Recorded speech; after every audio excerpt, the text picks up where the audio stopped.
Assalamualaikum warahmatullahi wabarakatuh. Let me introduce myself. My name is Desti wulandahri with student number 21 20 20 50 24. So today I will read a text from Sir Holland. The title is Methods of Education, East versus West. A teacher from a Western country recently visited an elementary school in an Asian country. In one class, she watched 60 young children as they learned to draw a cat.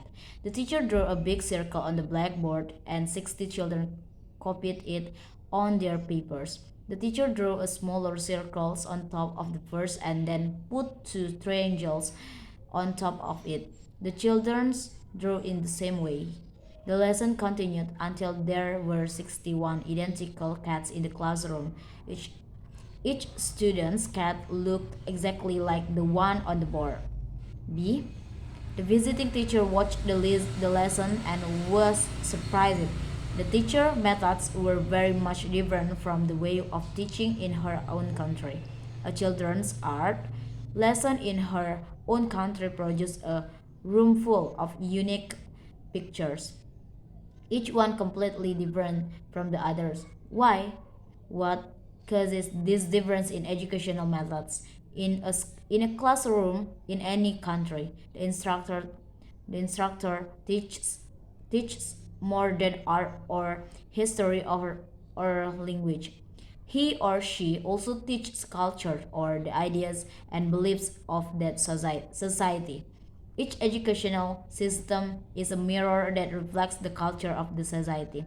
See, in a society such as the United States or Canada, which has many national, religious, and cultural differences, people highly value individualism, the differences between people. Teachers place a lot of importance of the qualities that make each student special. The educational system in this in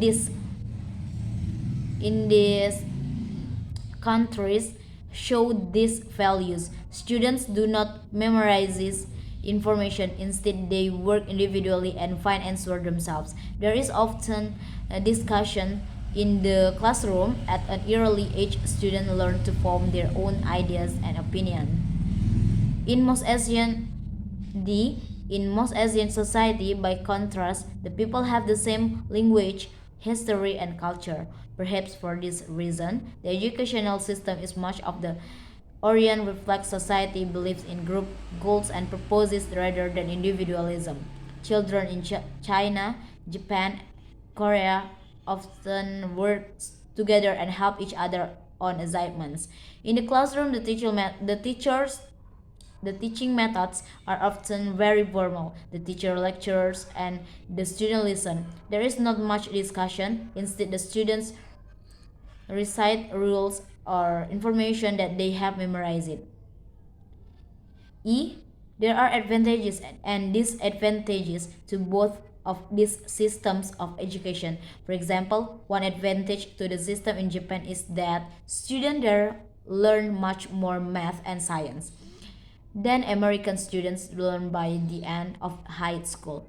They also study more hours each day and more days each year than North Americans do. The system is difficult, but it prepares students for a society that values disciplines and self control. There is, however, a disadvantage. Memorization is an important learning method in Japan's schools. Yet many students say that after an exam they forget much of the information that they have memorized. F. The advantages, the advantage to the educational system in North America on the other hand is that students learn to think for themselves. The system prepares them for a society that values creative ideas. There is, however, a disadvantage. When students graduate from high school, they haven't memorized as many basic rules and facts as students in other countries have.